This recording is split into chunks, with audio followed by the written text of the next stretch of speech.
Right, we're talking phase transition tonight. There's 3 phase transition drop-ins.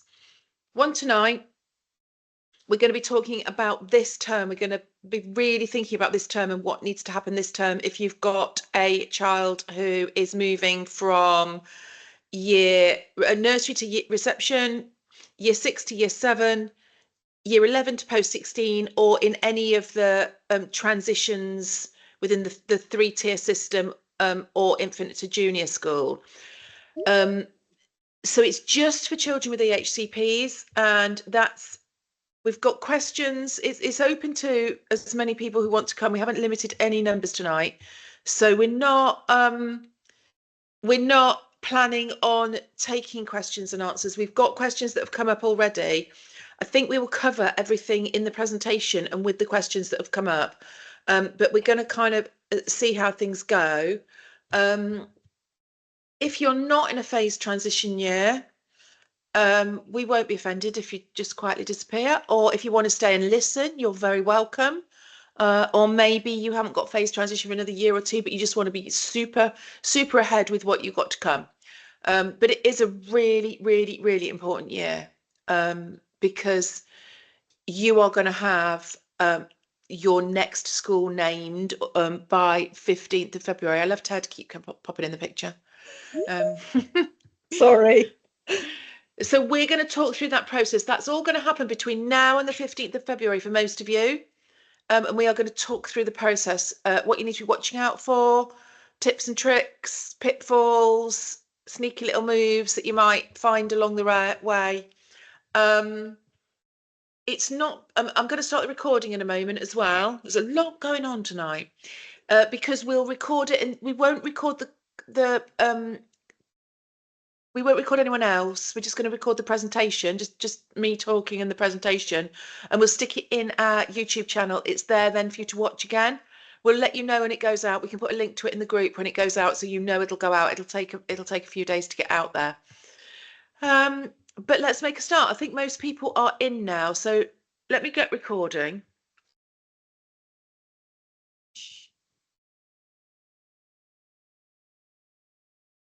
Right, starting the recording now. Oh, it's already started. Good, it's already started. Great, okay.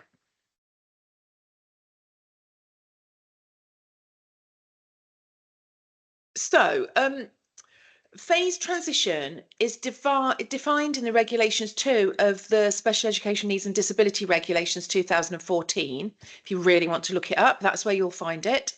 And it's talking about the law, the duty for the local authorities around transfer from, and then there's the whole list of places where it's talking about transfer to and from. And it is early years to school, infant to junior, primary to middle, primary to secondary, middle school to secondary, secondary school to post 16, and then post 16, it's literally any year in which their course is ending at the end of that year. So if they're in a 1-year course, it'll be phase transfer that year. If they're in the second year of a 2-year course, it'll be phased transfer that year as well. And phase transfer, it's sometimes called phase transition. The 2 are used kind of interchangeably, really, but it's for children who have EHCPs and are moving from one of the schools in the list to a new school because a phase of education is finished. It's not when they're moving from infant to juniors in a primary school. It's not when they're moving school because you've chosen a different school or because you're moving house. It's only when they're moving school because that phase of education is finished and they've got an EHCP. This term, your child should have an EHCP review. It doesn't matter when their last one was. It needs to take place again this term. So it might not be due until January or February. It doesn't matter. It has to be brought forward. Watch out. Some local authorities do hold them in the summer term, June or July, the end of the summer term, June or July. That's okay. If you know you've already had your phase transfer review meeting in June or July of year 5, That's okay. But for everybody else, it must happen this term. The law says it's got to happen before the end of the autumn term. And some local authorities ask schools to squeeze them in just before the end of the summer, because you can imagine how many children this is that the local authority have got to process, and it does give them a little bit more time. So before the end of the autumn term, you are going to have their phased transfer review meeting. It's just like an ordinary annual review, but as you will be, instead of preparing the school, preparing the HCP, thinking about what changes are needed for the next year in the same school, you're going to be thinking about what changes are needed for their new school. That's the key. If your school hasn't arranged a phased transfer review with you yet, you need to be going in tomorrow and start hassling for them for it. And it really needs to take place. We'll explain why a bit later on, but it really needs to take place by the 15th of November at the very latest. Otherwise, the local authority are going to run out of time for everything else that needs to happen. So at this phase transition meeting, you will have the opportunity to formally name your parental preference school. You might have also been asked to fill in a form or log onto a portal and fill it in outside of this process, but this is the formal process for you naming your parental preference school or schools. Your school should have sent you any reports at least 2 weeks before the meeting, and those should have gone to anyone else who's attending. So if your child has speech and language input, and speech and language are doing a report for the annual review, that should be available 2 weeks beforehand. Same for occupational therapy, same for paediatricians, same for any professionals working with your child who should be reporting for the annual review. And the school should produce their own report, and you should have all those 2 weeks beforehand. So you should be able to read them. You should be able to go through them beforehand. They shouldn't just be presented to you on the day as you walk in. You can't, just hold on, just a sec.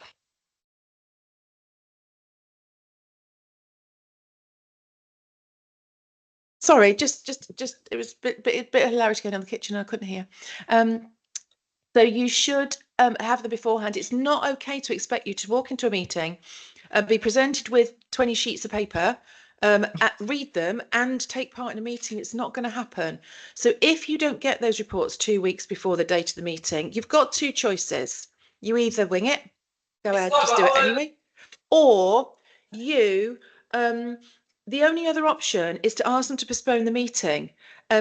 Should you do that? Well, if postponing it is going to push it past the 15th of November, I'd be wary about postponing it, because that's going to cause you other problems. It might be that you just want to ask them to postpone it for a couple of days while you read the reports, rather than postponing it for the full 2 weeks. There's no legal reason you have to have the full 2 weeks, but it's worth thinking about. Okay, so what do you do if your phased transfer review has not happened by now? If you haven't had any discussion about it, no invitation. Well, first thing, it's not too late. That's why we're holding this meeting today on the 23rd of September and not, in December, because by then it would be too late. It's not too late. Ask your school to urgently arrange the transition review meeting. This must happen. If they try and say you don't need one, it's not due yet. This must happen, even if it's not due in the usual review cycle. Do not take no for an answer. Quote that law at them if you need to, from the regulation 2 from the SEND regs. If your school still doesn't arrange the meeting, then put in a formal complaint to your local authority using their online complaints processes. There's a clip in the YouTube channel to explain how to do this, but I would wait until certainly the beginning of November to do that. You've got a month to persuade your school first. The other things that you can be doing now is watching our transition review webinar. We've got a webinar in our Thinkific library, which has a transition review webinar in it.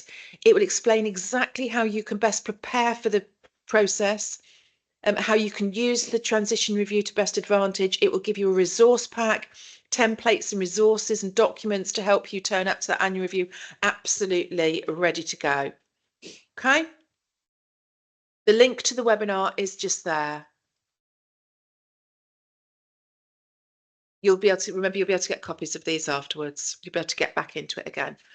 Okay, so Regulation 18 of the SEND regulations states that the EHCP plan must be reviewed and amended before, and these are two key dates, you need to get them into your diary after this meeting. 31st of March for all post-16 transitions, so that's anyone in year 11 onwards who's phase transfer, 31st of March. Everybody else, absolutely everybody else other than year 11s or post-16s, the date is the 15th of February. On those two magic dates, the local authority must amend the plan naming your child's next school. So that's why you need to make sure that your meeting has happened before the 15th of November, because it's going to take at least 12 weeks from the date of the meeting for the local authority to do what they need to do, update the plan, consult schools, and be ready to name and refinalise. If your phase transfer review meeting is happening after the 15th of November, the local authority are going to be pushed, and let's face it, they don't always meet statutory deadlines anyway, do they? I mean, they rarely do. So if they have got even less time to meet a statutory deadline, you might find that you've got nothing on the 15th of February. We will be talking in a minute about what happens then. And this is why you can see why now we've got another meeting in January. January the 10th, we're meeting again.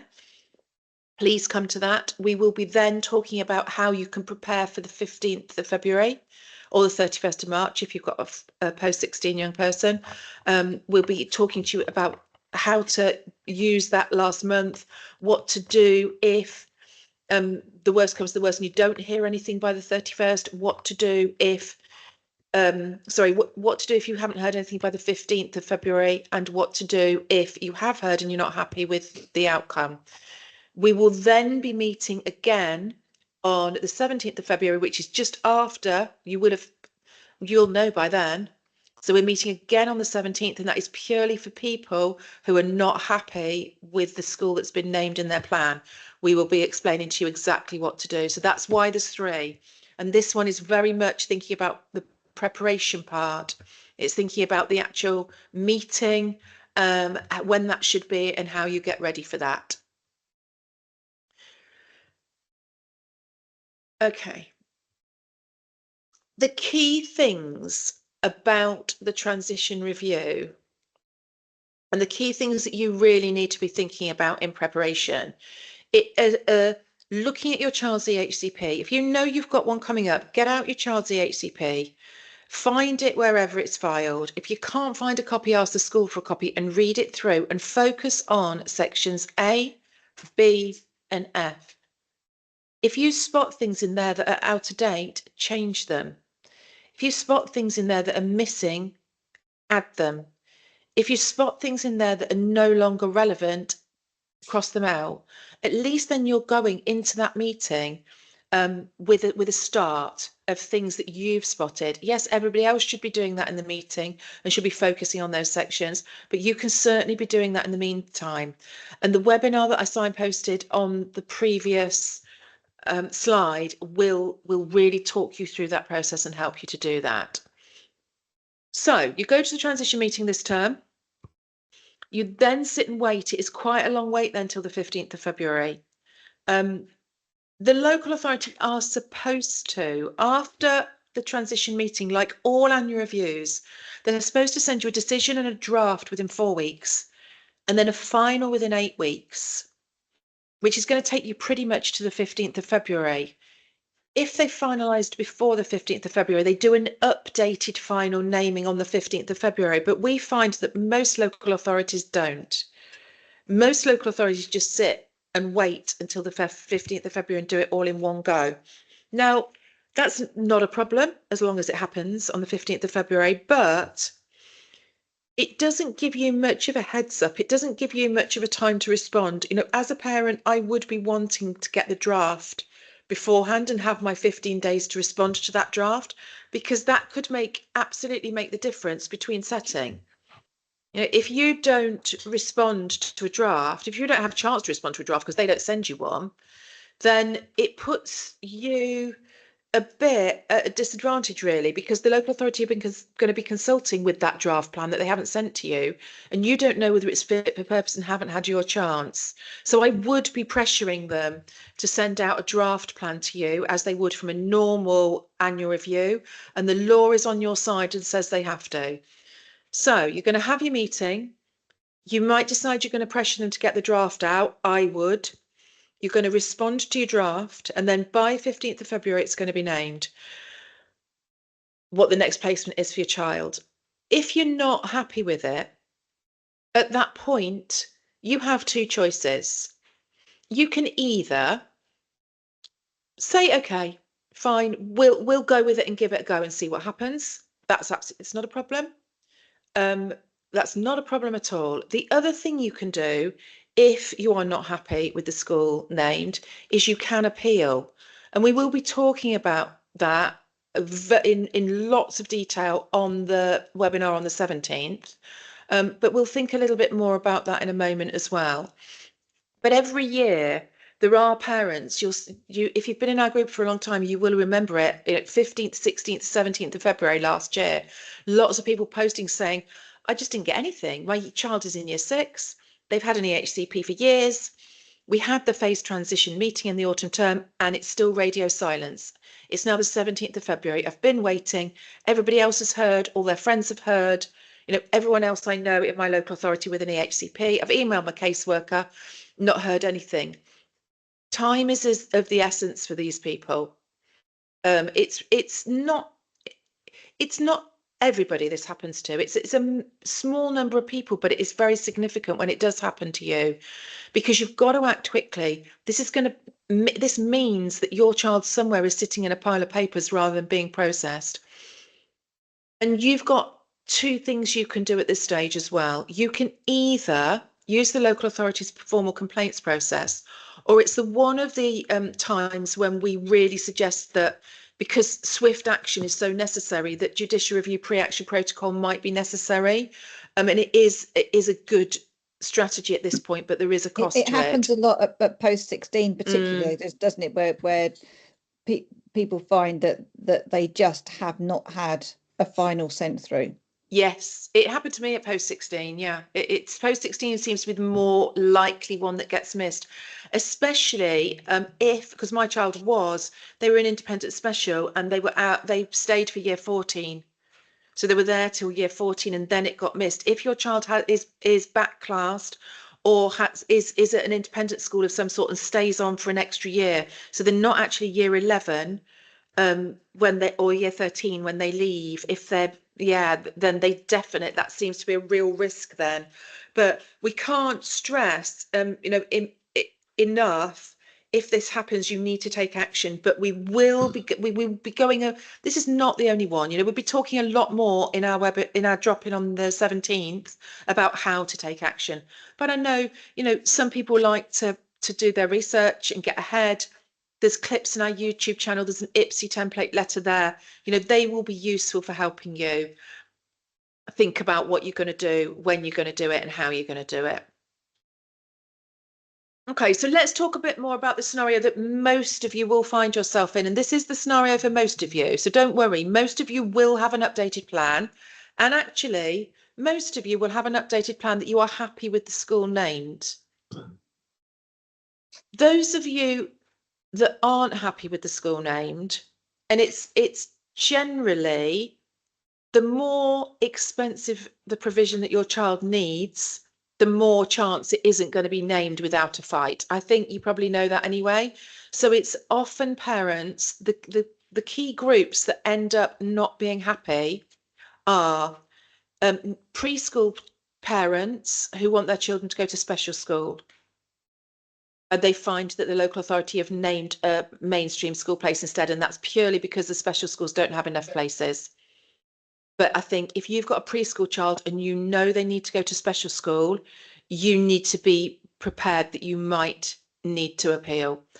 The other key group of children at any point, any of those transitions, who often end up appealing, are parents that know their child needs to go to independent special school. because they're very expensive. So the local authority will just name the local mainstream school just to see what your next move is and what you do. So if that happens, you've got two choices. If you're not happy with the school named, you can, and we advise most people to give it a go. If it's just, well, I preferred this school and I got this one, or I was thinking special might be needed, but I'm not sure, they might be all right in mainstream and they've been given mainstream, we would say give it a go. See how it works out, gather your evidence. You'll get an annual review each year, and an early annual review can be called if things really don't work out quickly. You can request a change of placement at any annual review, and you can appeal after any annual review. So, it is an option and it's something you need to think about. If you know that's just not right for your child, then you will need to appeal. And don't worry about appeals taking a long time. It will be a transition appeal and it will be heard very soon. It will be heard during the autumn term. Sorry, during the summer term, so they can start in the autumn. So you don't need to worry about the timescales. We will be talking big time about appeals and how to appeal January the 10th. We'll be putting a lot of thought into that. We'll be signposting you to webinars and giving a lot more information, because it's not your priority right now. Right? Your priority now is the transition review meeting, but you need to know what's coming around the corner, because it's not a very long time scale, is it? If you think about it, from now until February the 15th, it's going to be done and dusted. That's not very long. Certainly not very long for us as parents to get our head around it, do our research and make decisions. And also, Anna, just in alongside of that, there's not a lot of time if you need to get new evidence for your EHCP, because you'll find that all the professionals will be getting booked up ready for the phase transition, and then they get booked up on the off chance they might be required for an appeal. And that's why you find that if you wait until you're going into appeal to get new evidence, you just won't get it in time.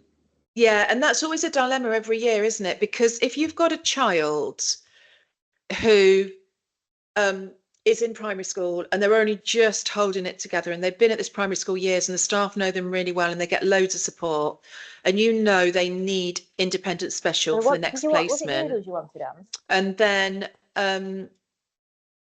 then you get to the 15th of February, and on the 15th of February, you find that the mainstream secondary school is named, and it's not going to work, and you've got to appeal. You can't start booking OTs and speech and language therapists and EPs then. There isn't time. Your appeal is going to be heard in May, June, July.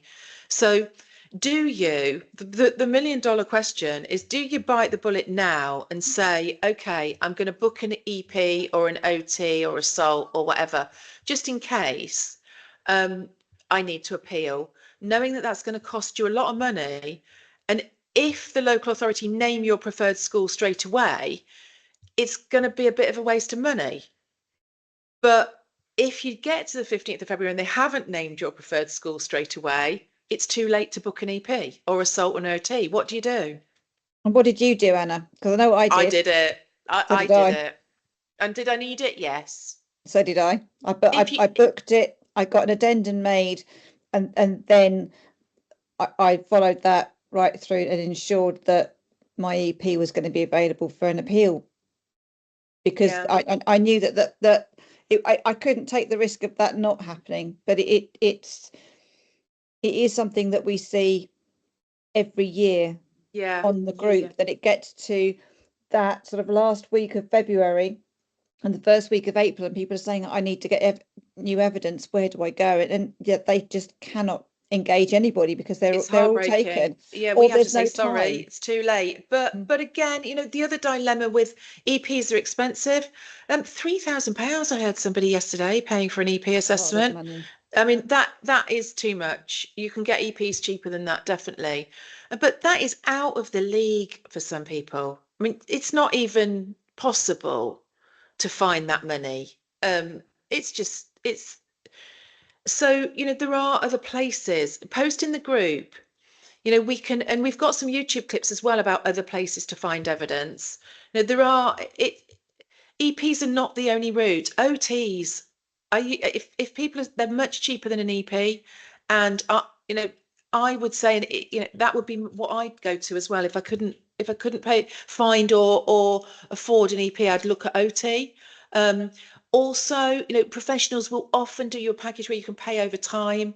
But you know, it's really difficult, and I don't if you've envy got parents somebody that having you've to make already that. engaged before and you're looking at your EP report and you're thinking it's about to go out of date, ask for an addendum, because I've had addendums made to my independent EP reports, and because they've been rolling over for so many years and my EP knows my son very well, they've just been a one page with a bit of an update and then everything else saying I still agree with what was, you know, what has gone before, and that doesn't cost as much. I mean, it's heartbreaking that it does cost such a huge amount of money, and I don't know anybody that's just got that lying around just waiting to be taken. But it's a really hard place to be in, that rock and a hard place of do you or don't you, because you know if you don't and you need it, it's too late.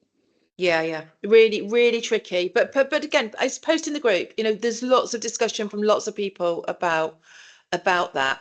And of course, if you are on legal aid, if you're on means tested benefits and you can get legal aid, there is support to get reports provided, financial support for that. But it's tricky, you know. Again, post in the group and we can signpost. The other one that always comes up, and this causes confusion, I think we're going to have, there's some questions on this on the group as well, but this is really key to anyone. If there's anyone here who's got a child who's currently going through an EHC needs assessment and they're in a transition year, it often happens preschool year, because the preschools apply for the EHC needs assessment roundabout now, and then it's finalised after February the 14th. If it's finalised after, if your first EHCP is finalised after February the 14th, you are not in a transition year. You will not get an expedited appeal if you are unhappy with the school named. And double whammy, on February the 15th, all the special school places, if you're wanting special school, all the special school places will have gone. If your child's EHCP is being finalised for the first time after February the 15th, it is almost a certain that mainstream will be named, because there just aren't the special school places left. And to make matters worse, you won't be in a transition appeal, so your appeal will take 16 months. You know, it's heartbreaking that you can miss it by just that. So if you're in that situation, you need to be putting as much pressure as possible for your local authority to finalise before the 15th of February. At least that puts you in the transition window for an appeal. How can you do that? Well, realistically, you can only do it by holding them to the 20-week deadline. So find out what date your EHCP was applied for by your preschool or your school, or if it was a parental one, what date was it sent to the local authority? The local authority have 20 weeks to finalise. If that 20 weeks falls before February the 15th, you need to put as much pressure as possible on the local authority to finalise on time and not to go over that statutory deadline. That's when they'll absolutely try everything possible in the book to go over. Yeah. But if the 20 weeks falls after the 15th of February, there's nothing you can do.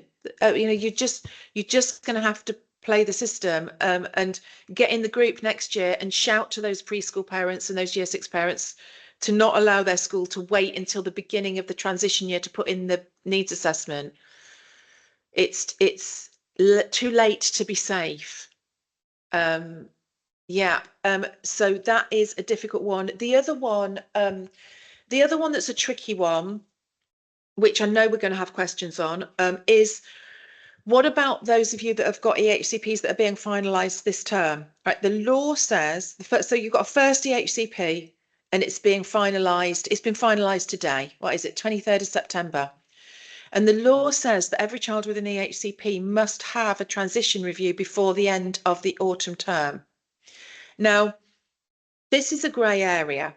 And I would work with my school to hold an annual review and say to them, look, this is what the law says. We need this annual review to open up the plan, to get it ready for transition, to have next school placement named by the 15th. But your local authority may give you another process. When they send you the draft this term, they may say to you, can you name your parental preference for now and for secondary transfer or reception or whatever transition you're in? That's fine. If they give you that option, then that's fine. You are in that system. They will have to name the next placement by the 15th of February or the 31st of March, and you will be in the transition appeal process if needed. It's the annual review phase transition meeting is not the be all and end all. The be all and end all is the local authority accepting it's a phase transition EHCP, opening it up to consult with next schools. So if you know the local authority have done that, and they can do that, if they issue the plan in the autumn term, they can do that without holding a transition meeting. That's okay, but you do need to be clear that your local authority are treating it as transition, have taken a parental preference, and are consulting next placements, and you can confirm that with your case officer. If in doubt, just ask your school to do a transition review just to be safe. It'll only be a tick box exercise. The HCP should be pretty up to date anyway, should be, if it's new. But it's worth, particularly if you've had a protracted EHCNA, it's worth preparing yourself that you might even then need to go to appeal, because the HCP that you're going to get tomorrow has been written for your current placement.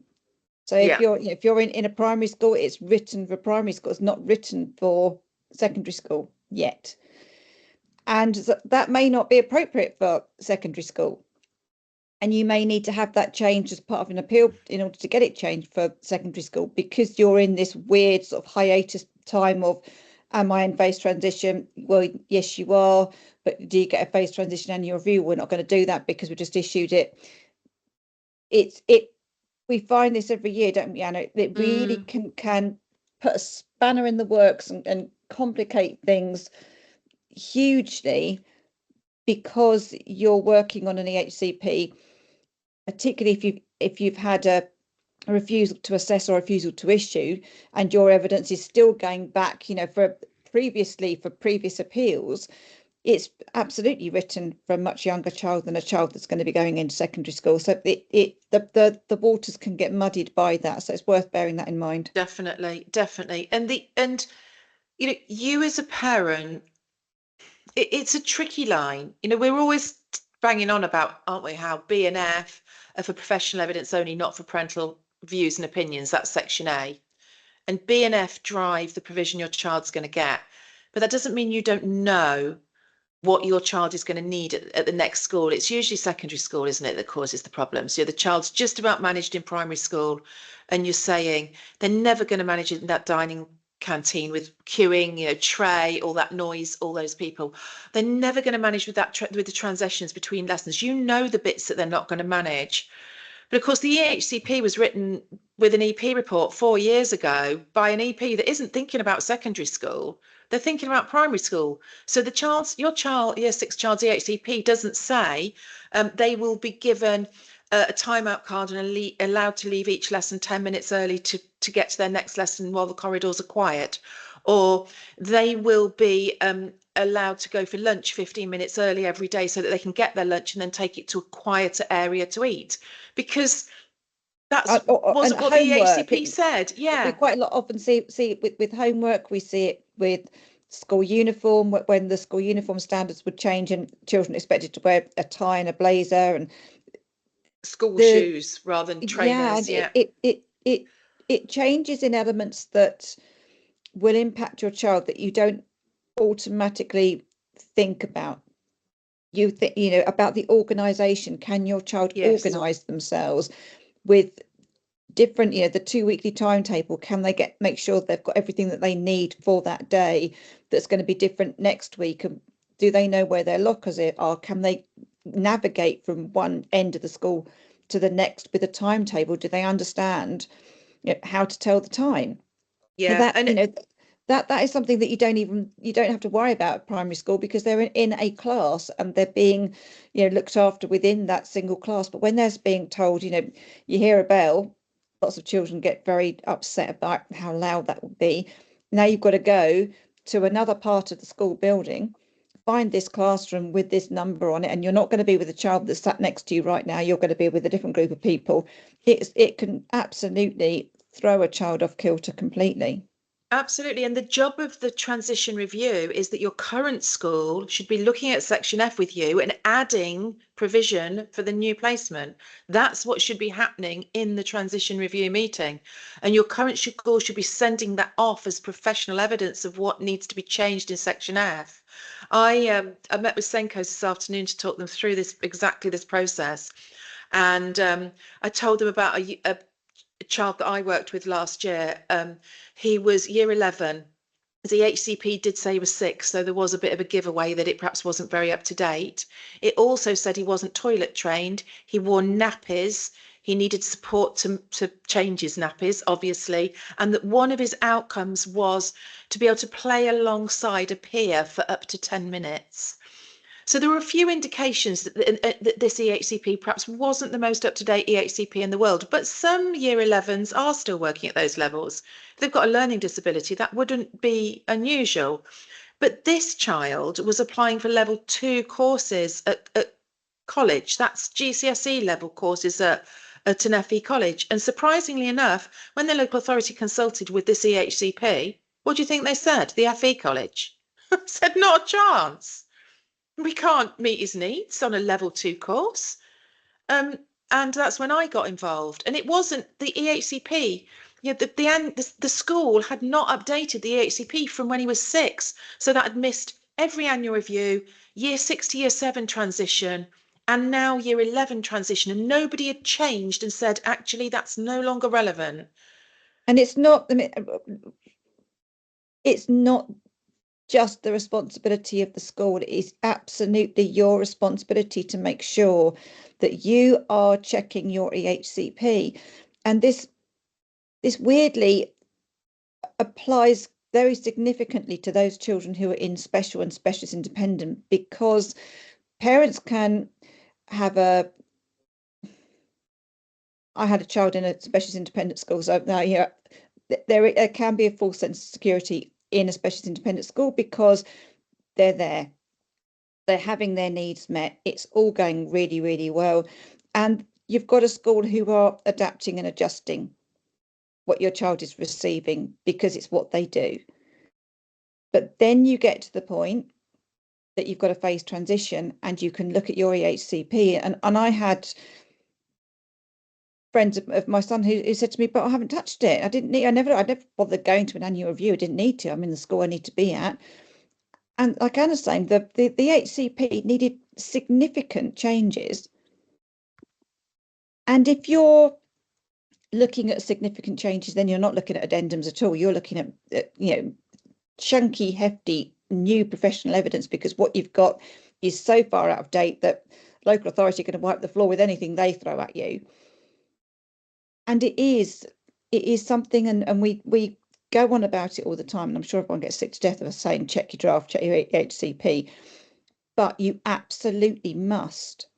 And if you're here tonight because you're thinking that I'm not in phased transition this year, I'm in phased transition next year, but I want a heads up, you are in the prime position, because for each annual review that you've got that leads up to a phased transition annual review, you must be preparing your EHCP ready for the next one. And if you're here because you've got a child that is approaching post 16, as soon as you get out of that post 16, you are on the horizon for your post 19 and onwards and onwards. And by the time you get to that point, it is never ending. And that is the absolute worst part of any EHCP journey. If you're at post 16 and you've struggled to find placements for nursery, for primary, for secondary school, post 16 will be the worst. Your borough can't do away with annual reviews. It's the law. Amendments. They can just make decisions not to make any amendments. Yes. Yeah, right. We're going to move to some questions. We've got questions that have come via the Facebook group. There are lots of people here tonight, too many for us to do our usual, put your hands up, we'll answer all your questions. We are going to We need to do we're going to do the questions off the group. All right. So should we take the read them out, Anna? Oh, go on then. You read them out because I've just talked for ages. That would be lovely. Save your voice for a minute. Thank you. So yes, we're please don't put any questions in the chat, and because we've got questions from the group which we absolutely must prioritize, and we're looking to tie this up by 8:30 tonight at the very latest. So from the group, and thanks to Leanne for getting all these prepared for us. She's done an absolutely cracking job on this because it saved us a huge amount of work. So year 11 daughter just issued final EHCP naming current school. She can't attend as all consulted schools, including a maintained special school, said no. She's now phased transfer. Case officer asked me what post 16 setting I want to name an email that came with the final EHCP. EHCP says next review September 2026. Therefore, as if it only just finalised it, it looks like we might not be getting a phased transfer review this term. Does that sound right? So if I appeal now, I have to because I can't accept what they've done. Can I incorporate phased transfer information into that appeal to get priority hearing date? Or do I have to accept this plan and wait until the next plan naming post 16 to name and then appeal to get priority? I can't accept what they've left her with, which is nothing, but I want to get the earliest date, obviously. The school we want now and for post 16 is a specialist independent, all through school, so the same one to be named for both the local authorities refused to consult. She's been offered a place and the only school that can meet her needs. So what do I do? Okay. Yes, if it's, I mean, it's what we talked about a minute ago, isn't it? That yes, as long as they are opening up as phased transfer and they are asking for you to name next placement, they can refuse to do a specific meeting for that. But this is tricky. And again, we have this every year, and I'm sorry, this is complicated. I will try and explain it clearly. If you have an EHCP finalised now, or maybe it was finalised, back in August, you've got a 2-month window to appeal.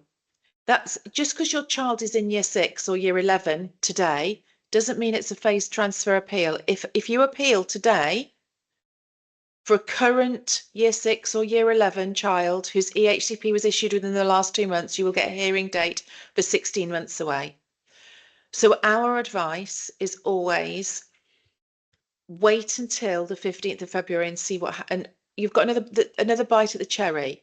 You can ask the local authority, and this person should be asking the local authority to name the specialist independent for phased transfer on the 15th of February. When they don't, be right ready to put your appeal in the very next day, and you'll have your appeal heard by May or June. There is another strategy that can be successful, but it depends how much you can get your head around doing paperwork, really, because it's harder work for you as a parent. You could put in your appeal now. You'll get a hearing date for 16 months time. Okay. On the 15th of February, the local authorities still have to name the next placement. And when they don't name the placement you're happy with, you then ask tribunal to expedite your hearing as a transition hearing, and it's brought forward to the summer term. Some parents feel that that is a better strategy because you've got the appeal date already lodged. They feel it puts a bit more pressure on the local authority to resolve it at February the 15th, rather than just naming an inappropriate provision again. But it is a bit nail-biting come February the 15th when you're having to ask tribunal to expedite it, and that's taking weeks to happen. But either of those strategies will work. And the one that I used when I was in this situation, which was why I was so cross when they then just didn't finalise anything on, it was post 16, so it was March the 31st, I didn't get anything. So I had to use strategies to get them to even finalise in the first place. But I didn't put in my appeal earlier. I just waited and to see what they did, but my appeal was written and ready to go on the press of a button the very next day. Yeah, it's a really tricky one, and On it's like a side note to this one.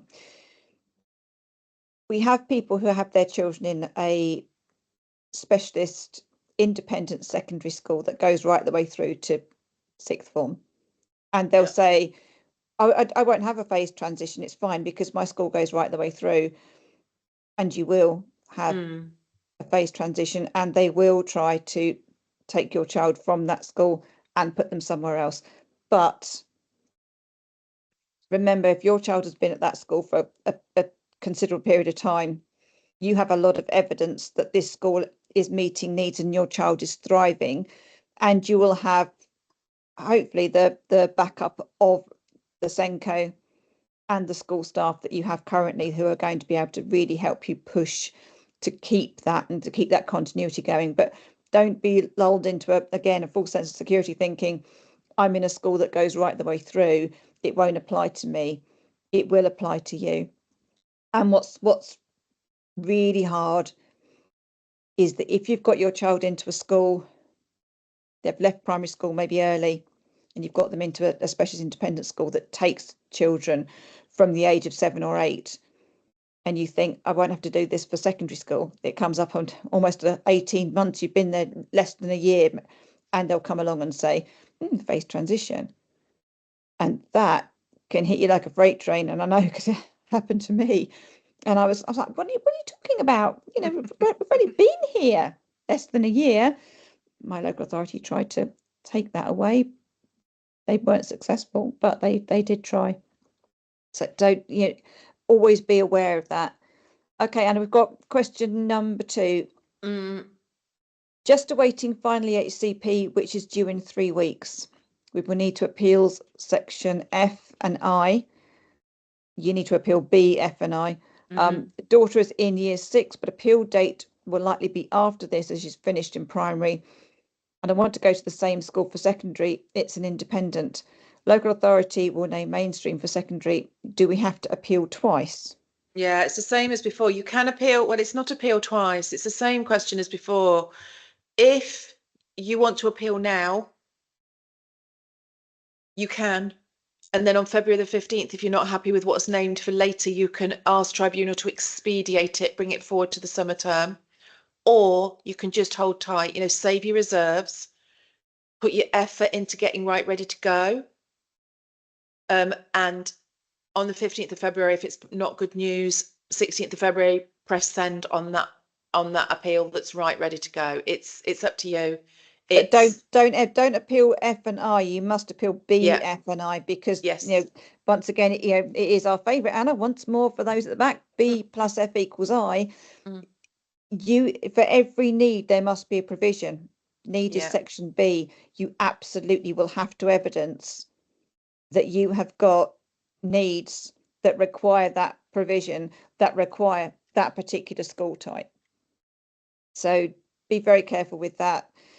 And particularly, you need to be scrupulous with your B and F if you are looking to go into a independent mainstream school, because you need to be able to show that there's the difference between curriculum and difference between the school. Just because it's an independent, it's still got giving a mainstream curriculum. You'll need to have a lot of evidence in order to support that. Okay, we have another one. I have a child with EOTIS in year 11 studying for GCSEs. We have to have an annual review this term. Do I need new reports? How do I find out what is available to my child past the age of 16? The local authority refused to tell me. We have a package with outdoor education, equine therapy and one-to-one tutoring for GCSEs. Once they've done their GCSEs, should the non-academic parts continue? My child can't face A-levels or going to college, so we really don't know if he's entitled to anything once he's done his GCSEs. He really needs and still needs help with being around people, independence and resilience, but I can see the local authority withdrawing everything. Oh, tricky one. EOTIS is always really tricky. And it's really tricky to be asked, do we need new reports, isn't it? Because we haven't got a crystal ball. And we can't tell without seeing your EHCP. No, But also it's too wait until March the 31st and then find they've named local FE college and then think, damn, I need new reports. It's too Which late. is what they're going to do. They'll absolutely try and get out of this. And if they will definitely attempt to go straight into FE college. I would have new reports if you could. The local authority are going to try and name FE College without a shadow of a doubt. I would have new reports if you could. In terms of what happens post 16, if they don't want to do A levels, they need to carry on in education, training or employment till 18. If they haven't got their maths and English at grade 4 or above, both of them at grade 4 or above, they will have to carry on with maths and English. But I'm assuming that this child is going to get maths and English at GCSE grade 4 and above. And if they do not want to be taking their study into level 3 formalized A-level BTEC qualifications, then you need to be thinking about where they're going to go long term. You've said that they are doing an outdoor education package and an equine therapy package. So what are their interests? What might they be interested in doing long term as an adult in employment or part-time employment or voluntary employment? Not all children are going to work full time. That's fine as adults. But what are they going to do? Are they interested in developing qualifications in looking after animals, in equine, or outdoor education? I mean, look at your young person, Anna, and for anyone who's got a child who has a real interest or verging onto obsession, I mean, absolutely, my child, as well as GCSEs, between the age of 16 and 21 became an incredibly highly qualified outdoor education and rock climbing instructor, because that's their love, and works at a climbing wall and delivers rock climbing out in Peak District, Wye Valley, places like that. They absolutely adore it. But that's what you get with a really good EOTAS package in the same way that. And your son's doing something totally different, isn't he? Yes. My son needs to have a very bespoke package because he has physical difficulties as well as his difficulties with his dyslexia, and he has a very complex range of needs. My son is currently with the Chartered Institute of Master Distillers, and he's training to be a master distiller of rum. My house is like a mother's dream, isn't it? Well, it's like I keep expecting Jack Sparrow to turn up, because the rum hasn't gone in my house. It multiplies daily, and that's what when we were looking at EOTAS, I didn't magic that. Anna didn't magic hers. It came from professional evidence, professional reports. But for my son, he's developed following a course that he did when he was at sixth form, which was a microbrewery course that he'd done. He did an A-level, he did his GCSEs, he then developed that onto business studies, he then looked into microbrewery, and from then on that sparked his interest.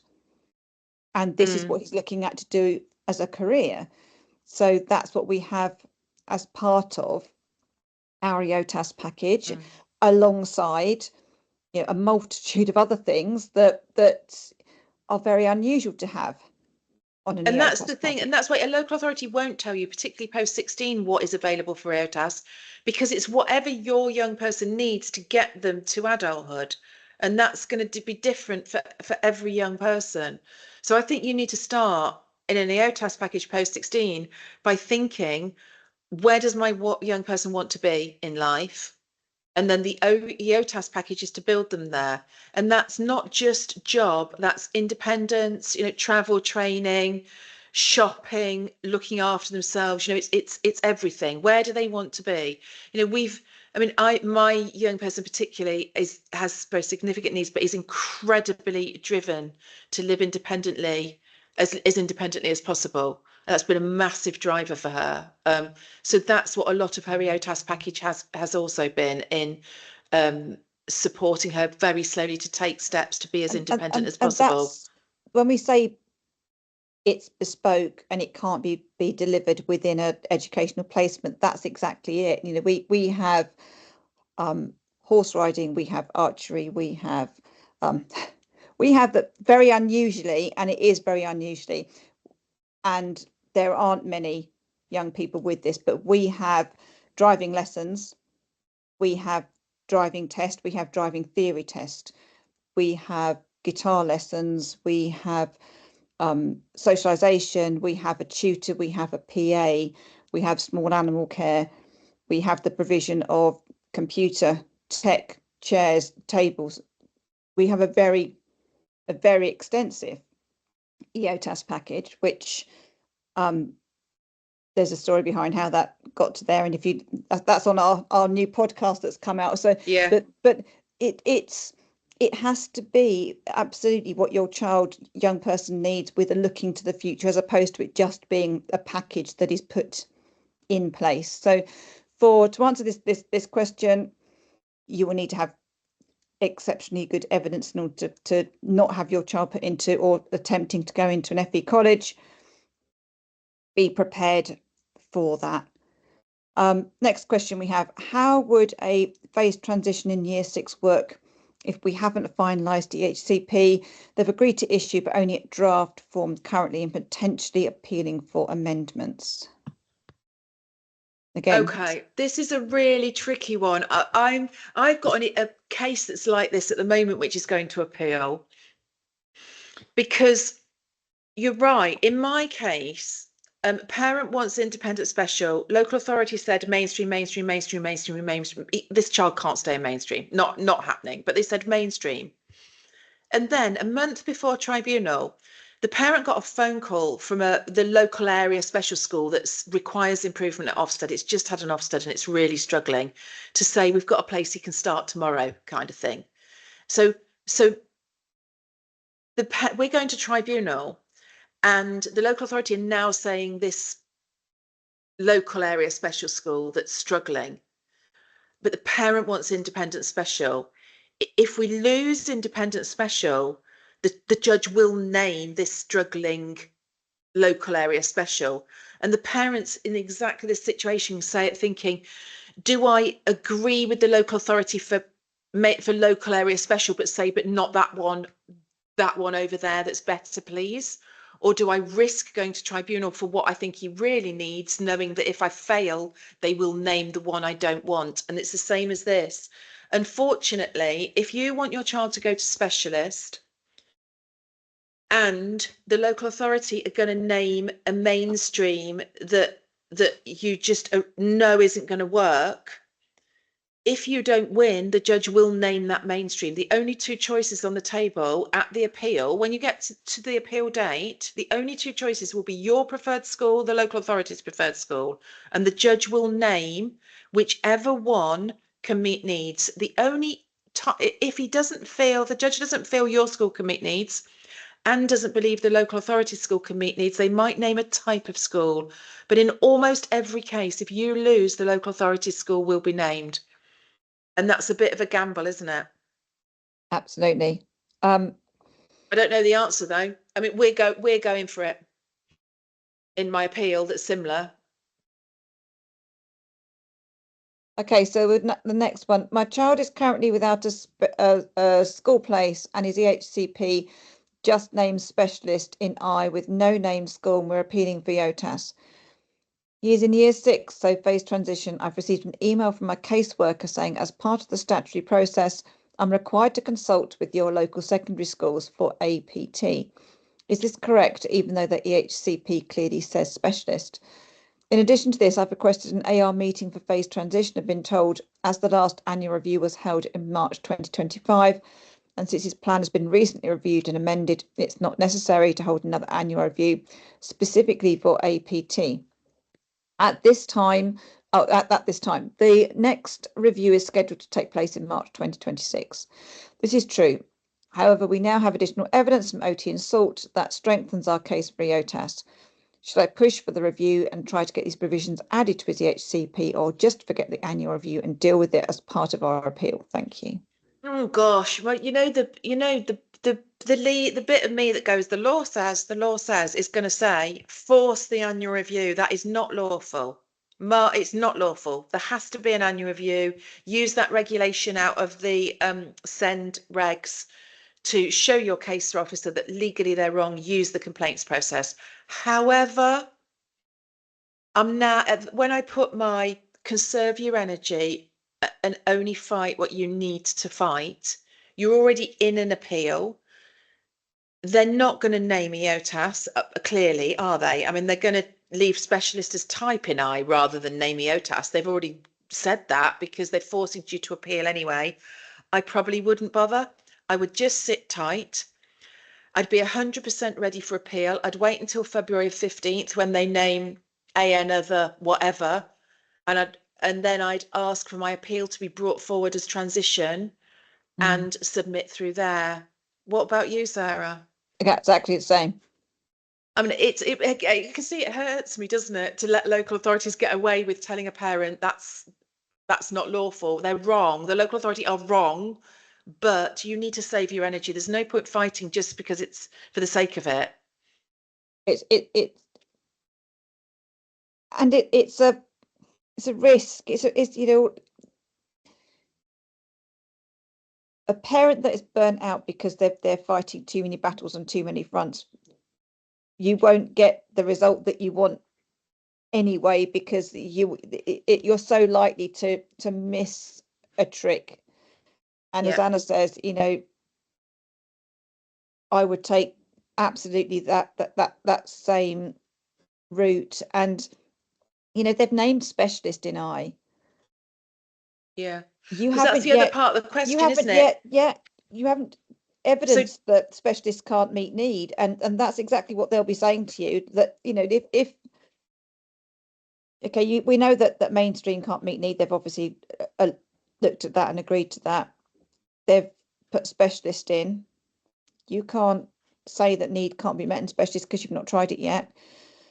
There's no named school. They will try and find one rather than.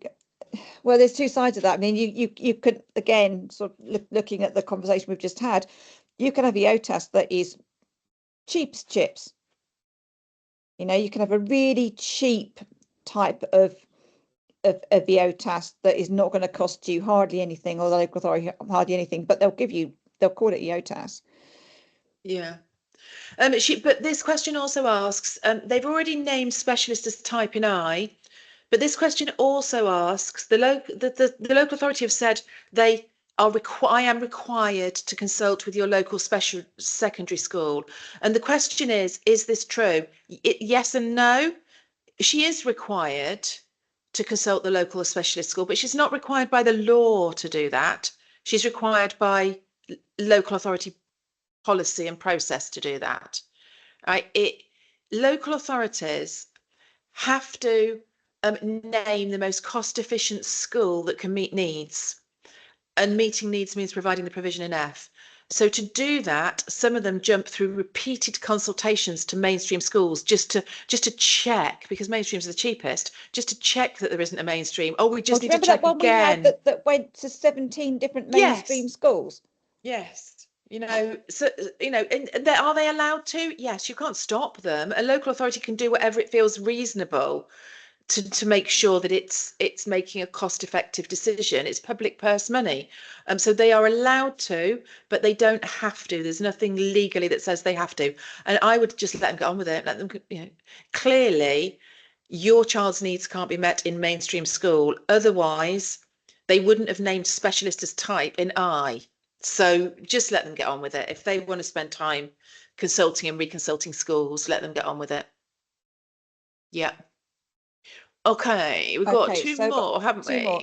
If you request a private school for your provision and it's declined, will the local authority ask you for a second choice to consult, or would a school just be chosen by them to consult if they can meet need? You can request as many private schools as you like. I mean, you can say, I want my child to go to Eton, please. the local authority will still go to every mainstream school in your local area.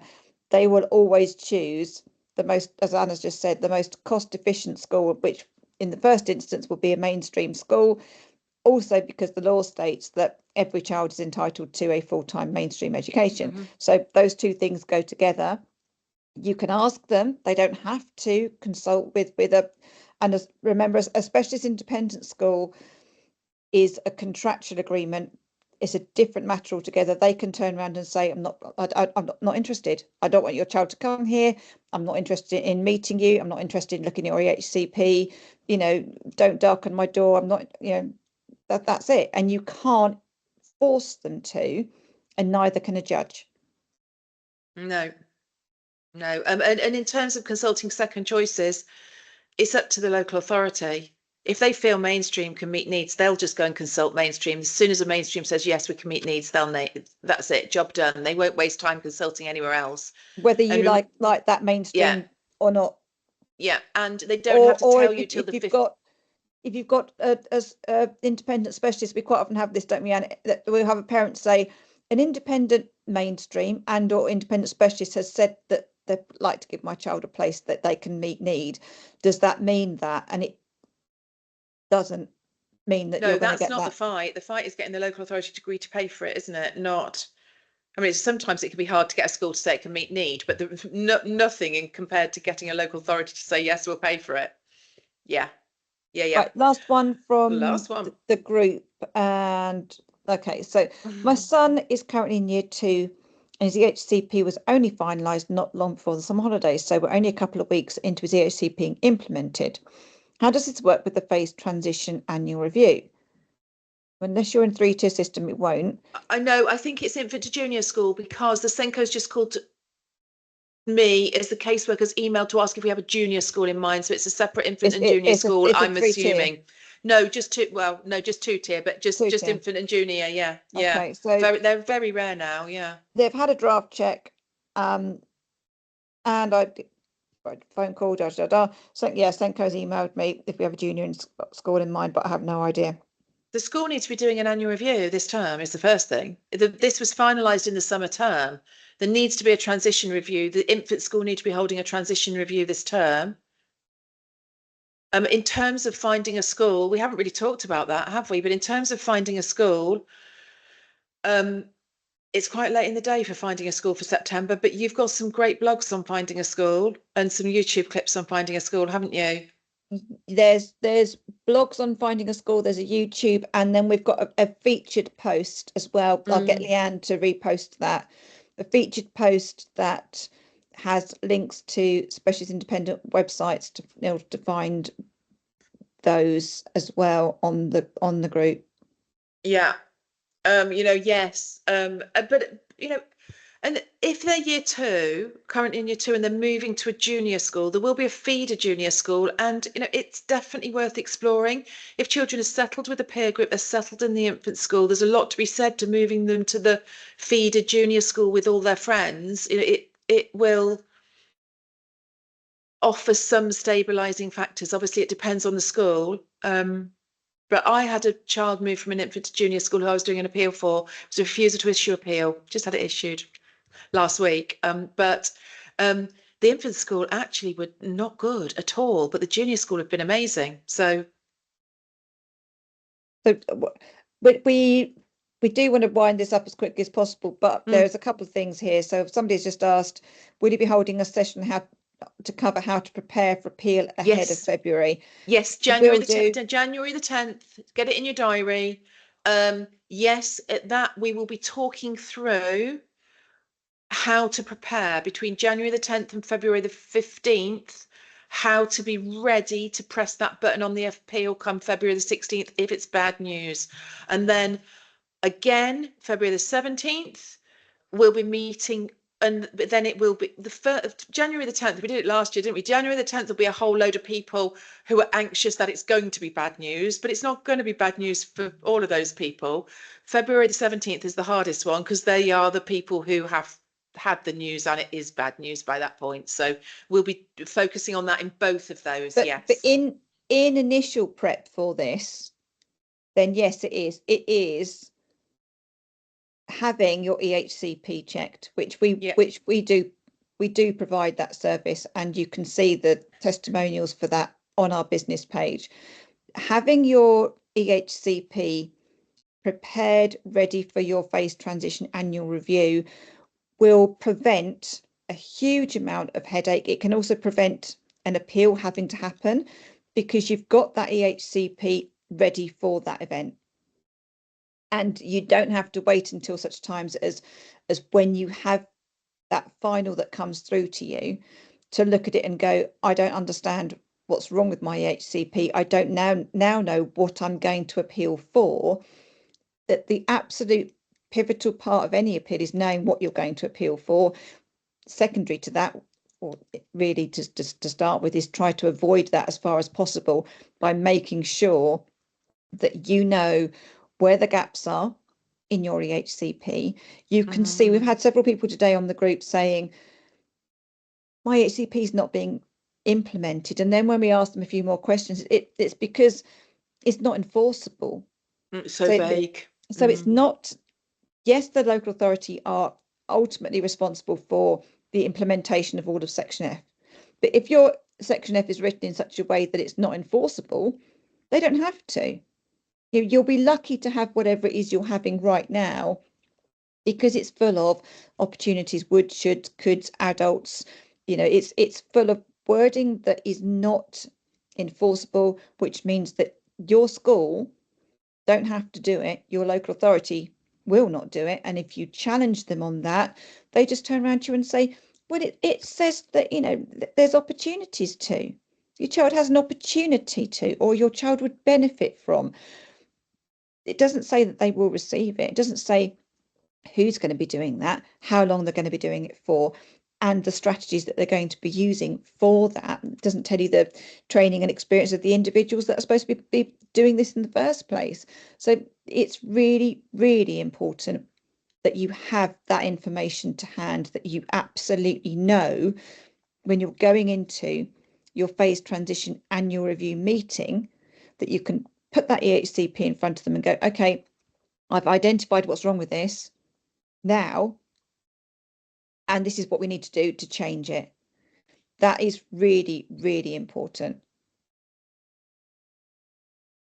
Yeah. Okay. Apart from state, special school, EOTAS and homeschooling, are there any other options? Sorry, that was just, there aren't, are there? No, state and independent mainstream schools are also an option. I'm not talking about Eton. Do you think Eton's ever had a child with an EHCP? I would think probably not. I've just been chatting to a family today, and of course, schools like the Perse in Cambridge, we all have our very highly selective, not those sort of schools. There will be small, nurturing, local, independent schools. The school, I know I supported a family for a child who lived in Nottingham to go to a school called Hollygate, which is in Nottingham, fits absolutely that criteria. They've got lots of children with EHCPs. Near me, I live just outside Oxfordshire. There's a school called Sibford School, which again, a very small, nurturing, independent school, has lots of children with EHCPs, but it's mainstream. It won't take children with significant needs. It's that bridges that gap between can't manage, particularly at secondary, in big schools, big classes, but doesn't need. And we did this last year. I did a draft check for a young lady in Northumberland, and there's a huge deficit of any specialist independent schools in that particular area, and we did place her into an independent mainstream without going to appeal. It took a long time, and it took a lot of meetings, it took a lot of fight, but we did achieve that. That is quite possible, because it's much cheaper than independent special. I mean, like a fifth of the price, maybe more. So but no, other than that, EOTAS, special school, mainstream state schools, mainstream independent schools, homeschooling. That's it. Always worth. We did some work with the Steiner schools as well, didn't we, last year? Always worth looking at the Steiner group and the Montessori group. They take a lot of children, particularly children with dyslexia, dyspraxia, or ADHD, autism, sensory processing difficulties. that need more of a physical, practical education than sitting in a classroom all day, every day. And they are officially mainstream independent schools, aren't they? Yeah, so we've got one. When is my next phase transition if my child's in reception? EHCP finalised in March. When will I be due an annual review? I assume November. You won't be in phase transition till child goes to secondary school, or if you're in the 3-tier system. And a lot of people confuse key stages with a phase transition. You don't get a phase transition because you're moving up through the key stages in primary school. No. Susan's just typing a message. What's the name of the? I want to know what it is. What's the name of the? Oh, Steiner. Depends where you live. There's lots of all different Steiner different schools. names. They're all over. But if you Google North, East, England, you'll need to don't know. You'll that. need to Google it. I don't know. It wasn't a Steiner school, the one you dealt with in the Northeast, was it? It was just a independent school. It was just independent in Northumberland. Yeah. I bet you in Northumberland. I bet you don't remember the name. I can't. No. Susan, post in the group and and Sarah will see if she can rack her brains. What's the other? Steiner Montessori is the other one. Yeah, and Annan. Montessori. Yeah, so we've got. Can you explain EOTAS again? Look in our YouTube channel. Look in YouTube and look on our blogs. We've got quite a lot on EOTAS in YouTube, and we've got a blog that does describe that too. I don't know how to spell it. I don't know how to spell Montessori. Sorry, I was going to write it, but I don't know how to spell it, so I've deleted it. Montessori. But Susan, if you go into go onto the Facebook group, click on the very top, and it says featured posts, and you'll see there is a featured post, and I've listed the websites and the contact details for a huge amount of independent specialists, and there's some AP providers in there as well. Click on that and have a look through, because there's also some search engines within that might be able to help you to identify different types of mainstream, and you know, some of these schools are very small. I have one close by to where I live that only has, I think they've only got a class of 8, and they are off national curriculum completely, and it is very much Forest School. It's very hands-on. It's a very holistic approach, similar to a lot of what you'll get in a Steiner school that is very sensory based. You have to obviously look at that to see whether or not that's what you're looking for your child, and you're not necessarily looking for your mainstream qualifications.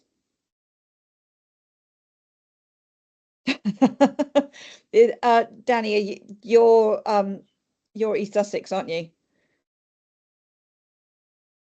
Yes, that's Annan Farm, which is up near Black Boys. It's not infected, but I'll find it and post it in the group. Thanks, Leanne. I think it is, Leanne. I'll see if I can find it now. Maybe it's hiding. All right, let's go. 20 past 8.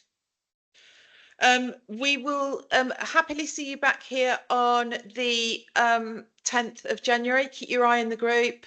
That'll be phase transition 2. Loads of clips in the YouTube channel. If you just put phase transition in there, all of the clips will come up. You know, there's lots of you that are going through it. There always are. That's not unusual. You know, post in the group, support each other.